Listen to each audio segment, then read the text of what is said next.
Ecclesiastes, chapter 1. These are the words of the teacher, King David's son, who ruled in Jerusalem. Everything is meaningless. Everything is meaningless, says the teacher, completely meaningless. What do people get for all their hard work under the sun? Generations come and generations go, but the earth never changes. The sun rises and the sun sets, then hurries around to rise again. The wind blows south and then turns north. Around and around it goes, blowing in circles. Rivers run into the sea, but the sea is never full. Then the water returns again to the rivers and flows out again to the sea. Everything is wearisome beyond description. No matter how much we see, we are never satisfied. No matter how much we hear, we are not content. History merely repeats itself. It has all been done before. Nothing under the sun is truly new. Sometimes people say, "Here is something new," but actually it is old. Nothing is ever truly new. We don't remember what happened in the past, and in future generations no one will remember what we are doing now. The teacher speaks the futility of wisdom. I, the teacher, was king of Israel, and I lived in Jerusalem. I devoted myself to search for understanding and to explore by wisdom everything being done under heaven. I soon discovered that God has dealt a tragic existence to the human race. I observed everything going on under the sun, and really it is all meaningless, like chasing the wind. What is wrong cannot be made right. What is missing cannot be recovered. I said to myself, "Look, I am wiser than any of the kings who ruled in Jerusalem before me. I have greater wisdom and knowledge than any of them." So I set out to learn everything from wisdom to madness and folly. But I learned firsthand that pursuing all this is like chasing the wind. The greater my wisdom, the greater my grief. To increase knowledge only increases sorrow. Chapter 2. The Futility of Pleasure. I said to myself, "Come on, let's try pleasure. Let's look for the good things in life." But I found that this, too, was meaningless. So I said, "Laughter is silly. What good does it do to seek pleasure?" After much thought, I decided to cheer myself with wine. And while still seeking wisdom, I clutched at foolishness. In this way, I tried to experience the only happiness most people find during their brief life in this world. I also tried to find meaning by building huge homes for myself and by planting beautiful vineyards. I made gardens and parks, filling them with all kinds of fruit trees. I built reservoirs to collect the water to irrigate my many flourishing groves. I bought slaves, both men and women, and others were born into my household. I also owned large herds and flocks, more than any of the kings who had lived in Jerusalem before me. I collected great sums of silver and gold, the treasure of many kings and provinces. I hired wonderful singers, both men and women, and had many beautiful concubines. I had everything a man could desire. So I became greater than all who had lived in Jerusalem before me, and my wisdom never failed me. Anything I wanted, I would take. I denied myself no pleasure. I even found great pleasure in hard work, a reward for all my labors. But as I looked at everything I had worked so hard to accomplish, it was all so meaningless. Like chasing the wind, there was nothing really worthwhile anywhere. The wise and the foolish. So I decided to compare wisdom with foolishness and madness, for who can do this better than I, the king? I thought, wisdom is better than foolishness, just as light is better than darkness. For the wise can see where they are going, but fools walk in the dark.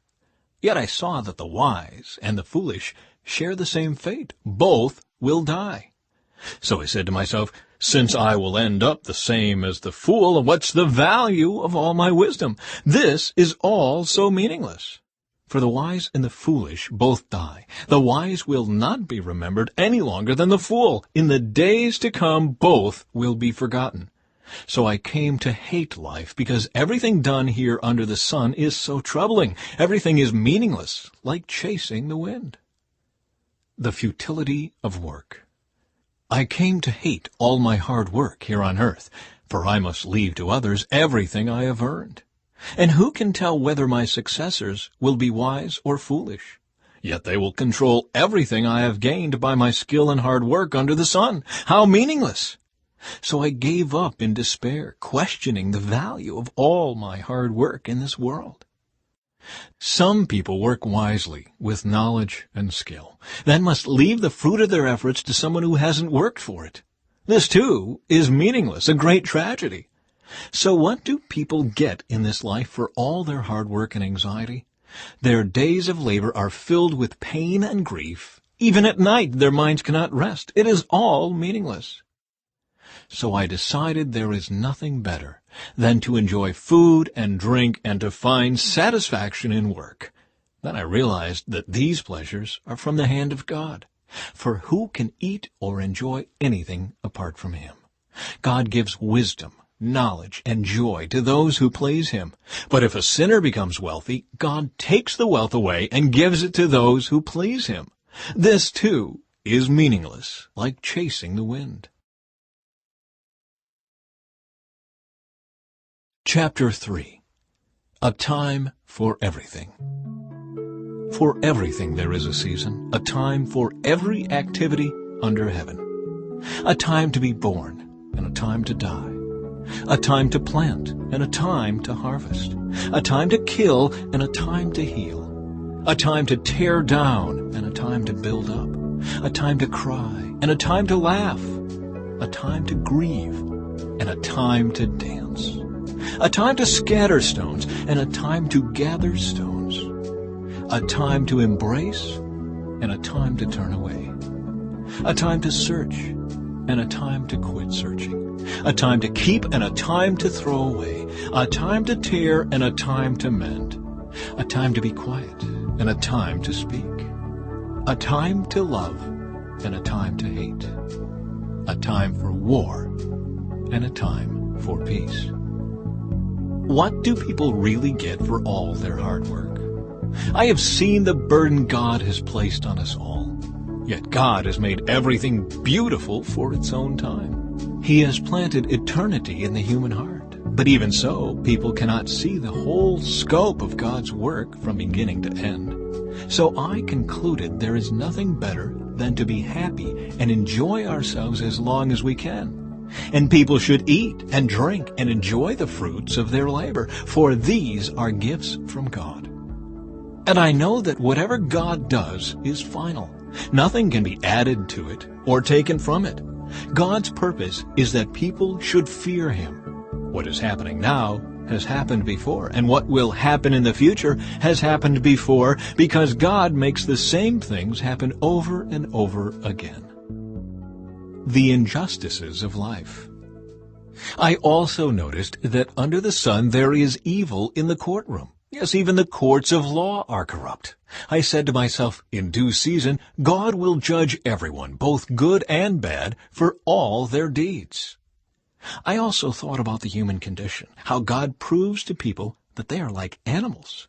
For people and animals share the same fate, both breathe and both must die. So people have no real advantage over the animals. How meaningless! Both go to the same place. They came from dust and they return to dust. For who can prove that the human spirit goes up and the spirit of animals goes down into the earth?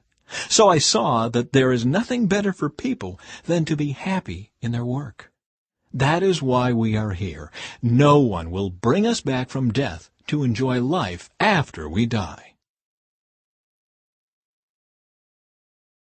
Chapter 4. Again, I observed all the oppression that takes place under the sun.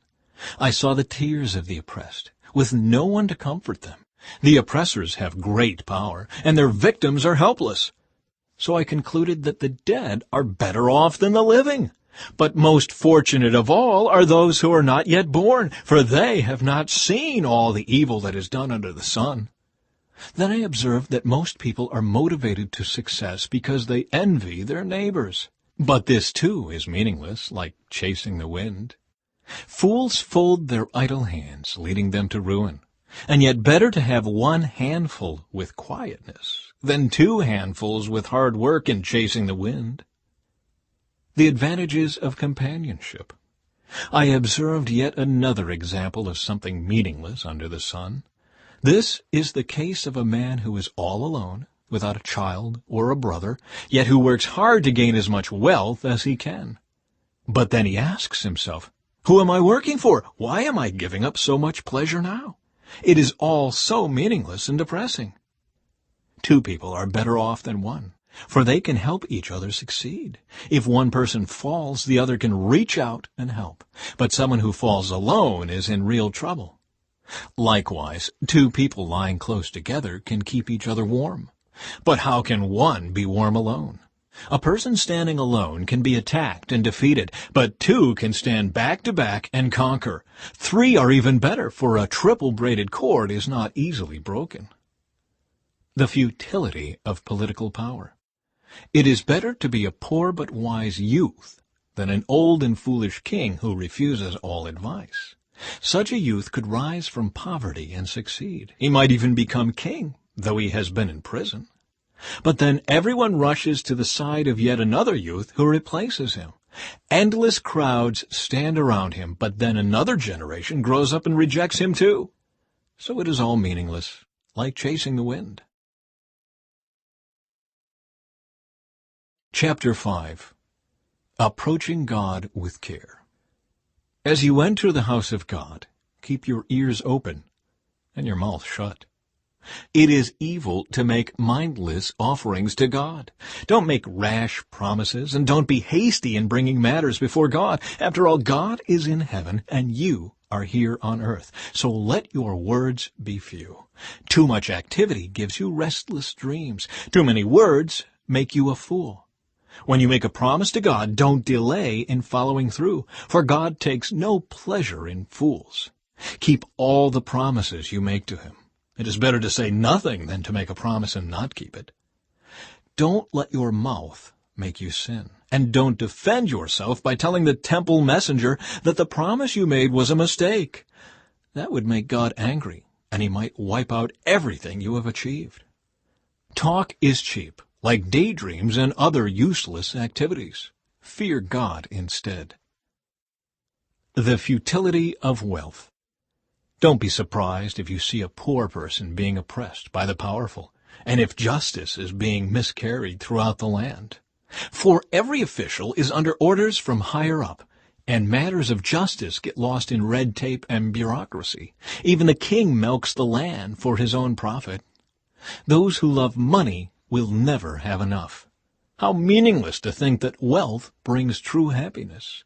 The more you have, the more people come to help you spend it. So what good is wealth except perhaps to watch it slip through your fingers? People who work hard sleep well, whether they eat little or much. But the rich seldom get a good night's sleep. There is another serious problem I have seen under the sun. Hoarding riches harms the saver.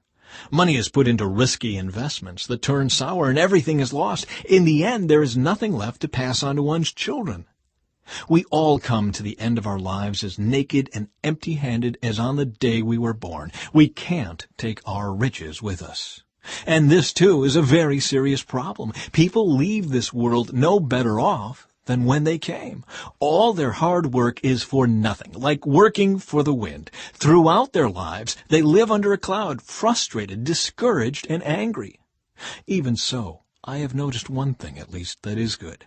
It is good for people to eat, drink, and enjoy their work under the sun during the short life God has given them, and to accept their lot in life.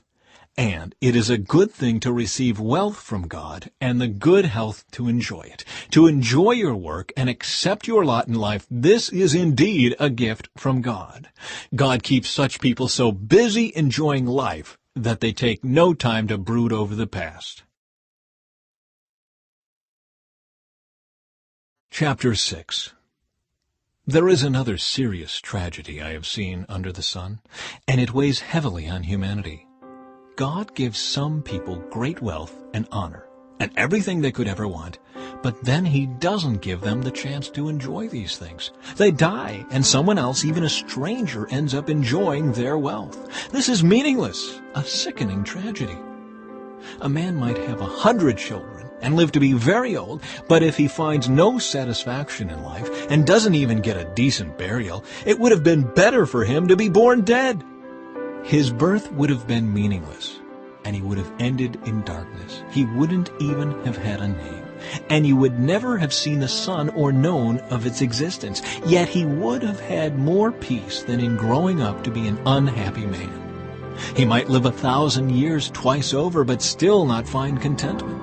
And since he must die like everyone else, well, what's the use? All people spend their lives scratching for food, but they never seem to have enough. So are wise people really better off than fools? Do poor people gain anything by being wise and knowing how to act in front of others? Enjoy what you have rather than desiring what you don't have. Just dreaming about nice things is meaningless, like chasing the wind. The future, determined and unknown. Everything has already been decided. It was known long ago what each person would be. So there's no use arguing with God about your destiny. The more words you speak, the less they mean. So what good are they? In the few days of our meaningless lives, who knows how our days can best be spent? Our lives are like a shadow. Who can tell what will happen on this earth after we are gone? Chapter 7. Wisdom for Life. A good reputation is more valuable than costly perfume, and the day you die is better than the day you are born. Better to spend your time at funerals than at parties. After all, everyone dies, so the living should take this to heart. Sorrow is better than laughter, for sadness has a refining influence on us. A wise person thinks a lot about death, while a fool thinks only about having a good time. Better to be criticized by a wise person than to be praised by a fool. A fool's laughter is quickly gone, like thorns crackling in a fire. This also is meaningless. Extortion turns wise people into fools, and bribes corrupt the heart. Finishing is better than starting. Patience is better than pride. Control your temper, for anger labels you a fool.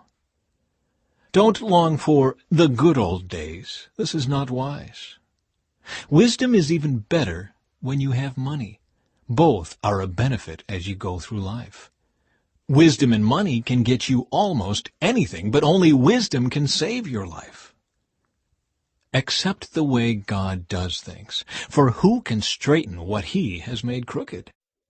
Enjoy prosperity while you can, but when hard times strike, realize that both come from God. Remember that nothing is certain in this life. The limits of human wisdom. I have seen everything in this meaningless life, including the death of good young people and the long life of wicked people. So don't be too good or too wise. Why destroy yourself? On the other hand, don't be too wicked either. Don't be a fool. Why die before your time? Pay attention to these instructions, for anyone who fears God will avoid both extremes. One wise person is stronger than 10 leading citizens of a town. Not a single person on earth is always good and never sins. Don't eavesdrop on others. You may hear your servant curse you, for you know how often you yourself have cursed others. I have always tried my best to let wisdom guide my thoughts and actions. I said to myself, I am determined to be wise. But it didn't work. Wisdom is always distant and difficult to find. I searched everywhere, determined to find wisdom and to understand the reason for things. I was determined to prove to myself that wickedness is stupid and that foolishness is madness. I discovered that a seductive woman is a trap more bitter than death. Her passion is a snare, and her soft hands are chains. Those who are pleasing to God will escape her, but sinners will be caught in her snare. This is my conclusion, says the teacher. I discovered this after looking at the matter from every possible angle. Though I have searched repeatedly, I have not found what I was looking for. Only 1 out of 1,000 men is virtuous, but not one woman. But I did find this. God created people to be virtuous, but they have each turned to follow their own downward path. Chapter 8. How wonderful to be wise, to analyze and interpret things. Wisdom lights up a person's face, softening its harshness. Obedience to the king. Obey the king, since you vowed to God that you would.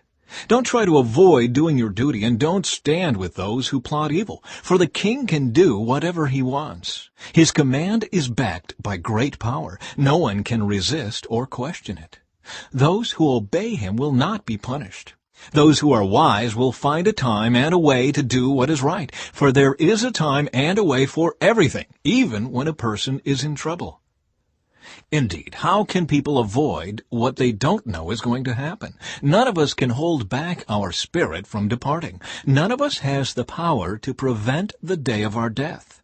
There is no escaping that obligation, that dark battle. And in the face of death, wickedness will certainly not rescue the wicked. The wicked and the righteous. I have thought deeply about all that goes on here under the sun, where people have the power to hurt each other.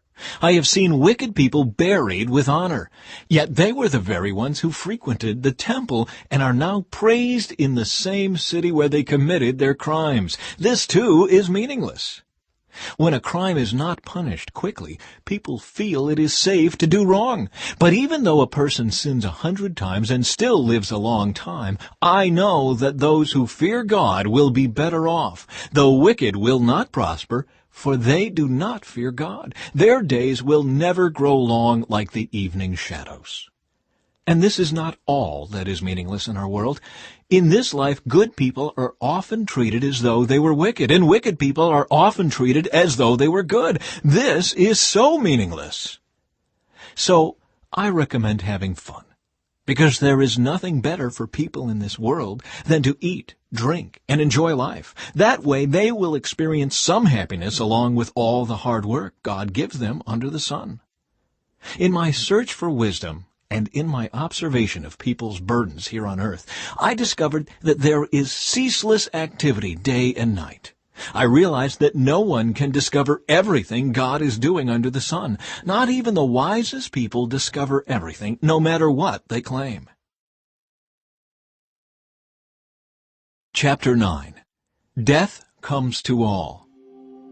This, too, I carefully explored. Even though the actions of godly and wise people are in God's hands, no one knows whether God will show them favor.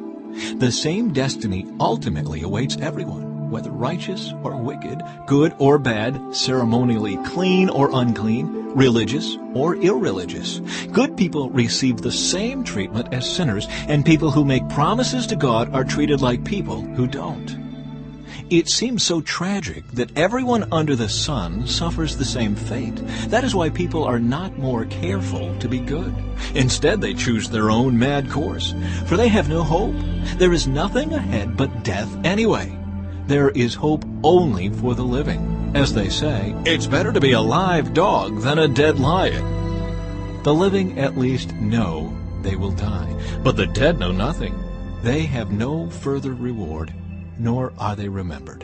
Whatever they did in their lifetime, loving, hating, envying, is all long gone. They no longer play a part in anything here on earth. So go ahead, eat your food with joy, and drink your wine with a happy heart, for God approves of this. Wear fine clothes with a splash of cologne. Live happily with the woman you love through all the meaningless days of life that God has given you under the sun. The wife God gives you is your reward for all your earthly toil. Whatever you do, do well. For when you go to the grave, there will be no work or planning or knowledge or wisdom. I have observed something else under the sun. The fastest runner doesn't always win the race, and the strongest warrior doesn't always win the battle. The wise sometimes go hungry, and the skillful are not necessarily wealthy. And those who are educated don't always lead successful lives. It is all decided by chance, by being in the right place at the right time. People can never predict when hard times might come. Like fish in a net or birds in a trap, people are caught by sudden tragedy. Thoughts on wisdom and folly. Here is another bit of wisdom that has impressed me as I have watched the way our world works. There was a small town with only a few people, and a great king came with his army and besieged it. A poor, wise man knew how to save the town, and so it was rescued. But afterward, no one thought to thank him. So even though wisdom is better than strength, those who are wise will be despised if they are poor. What they say will not be appreciated for long. Better to hear the quiet words of a wise person than the shouts of a foolish king. Better to have wisdom than weapons of war, but one sinner can destroy much that is good. Chapter 10. As dead flies cause even a bottle of perfume to stink, so a little of foolishness spoils great wisdom and honor. A wise person chooses the right road, a fool takes the wrong one. You can identify fools just by the way they walk down the street. If your boss is angry at you, don't quit. A quiet spirit can overcome even great mistakes. The ironies of life. There is another evil I have seen under the sun. Kings and rulers make a grave mistake when they give great authority to foolish people and low positions to people of proven worth. I have even seen servants riding horseback like princes and princes walking like servants. When you dig a well, you might fall in. When you demolish an old wall, you could be bitten by a snake. When you work in a quarry, stones might fall and crush you. When you chop wood, there is danger with each stroke of your axe. Using a dull axe requires great strength, so sharpen the blade. That's the value of wisdom. It helps you succeed. If a snake bites before you charm it, what's the use of being a snake charmer? Wise words bring approval, but fools are destroyed by their own words. Fools base their thoughts on foolish assumptions, so their conclusions will be wicked madness. They chatter on and on. No one really knows what is going to happen. No one can predict the future. Fools are so exhausted by a little work that they can't even find their way home. What sorrow for the land ruled by a servant, the land whose leaders feast in the morning. Happy is the land whose king is a noble leader, and whose leaders feast at the proper time to gain strength for their work, not to get drunk. Laziness leads to a sagging roof. Idleness leads to a leaky house. A party gives laughter, wine gives happiness, and money gives everything. Never make light of the king, even in your thoughts, and don't make fun of the powerful, even in your own bedroom, for a little bird might deliver your message and tell them what you said. Chapter 11. The Uncertainties of Life. Send your grain across the seas, and in time profits will flow back to you. But divide your investments among many places, for you do not know what risks might lie ahead. When clouds are heavy, the rains come down. Whether a tree falls north or south, it stays where it falls. Farmers who wait for perfect weather never plant. If they watch every cloud, they never harvest. Just as you cannot understand the path of the wind or the mystery of a tiny baby growing in its mother's womb, so you cannot understand the activity of God who does all things. Plant your seed in the morning and keep busy all afternoon, for you don't know if profit will come from one activity or another, or maybe both. Advice for young and old. Light is sweet. How pleasant to see a new day dawning. When people live to be very old, let them rejoice in every day of life. But let them also remember there will be many dark days. Everything still to come is meaningless. Young people, it's wonderful to be young. Enjoy every minute of it. Do everything you want to do. Take it all in. But remember that you must give an account to God for everything you do. So refuse to worry and keep your body healthy. But remember that youth, with a whole life before you, is meaningless. Chapter 12. Don't let the excitement of youth cause you to forget your Creator. Honor Him in your youth before you grow old and say, life is not pleasant anymore. Remember Him before the light of the sun, moon, and stars is dim to your old eyes, and rain clouds continually darken your sky. Remember Him before your legs, the guards of your house, start to tremble, and before your shoulders the strong men stoop. Remember Him before your teeth, your few remaining servants stop grinding, and before your eyes the women looking through the windows see dimly. Remember Him before the door to life's opportunities is closed and the sound of work fades. Now you rise at the first chirping of the birds, but then all their sounds will grow faint. Remember Him before you become fearful of falling and worry about danger in the streets, before your hair turns white like an almond tree in bloom, and you drag along without energy like a dying grasshopper, and the caperberry no longer inspires sexual desire. Remember Him before you near the grave, your everlasting home, when the mourners will weep at your funeral. Yes, remember your Creator now, while you are young, before the silver cord of life snaps and the golden bowl is broken. Don't wait until the water jar is smashed in the spring and the pulley is broken at the well, for then the dust will return to the earth and the spirit will return to God who gave it. Concluding thoughts about the teacher. Everything is meaningless, says the teacher, completely meaningless. Keep this in mind. The teacher was considered wise, and he taught the people everything he knew. He listened carefully to many proverbs, studying and classifying them. The teacher sought to find just the right words to express truths clearly. The words of the wise are like cattle prods, painful but helpful. Their collected sayings are like a nail-studded stick with which a shepherd drives the sheep. But my child, let me give you some further advice. Be careful, for writing books is endless, and much study wears you out. That's the whole story. Here now is my final conclusion. Fear God and obey His commands, for this is everyone's duty. God will judge us for everything we do, including every secret thing, whether good or bad.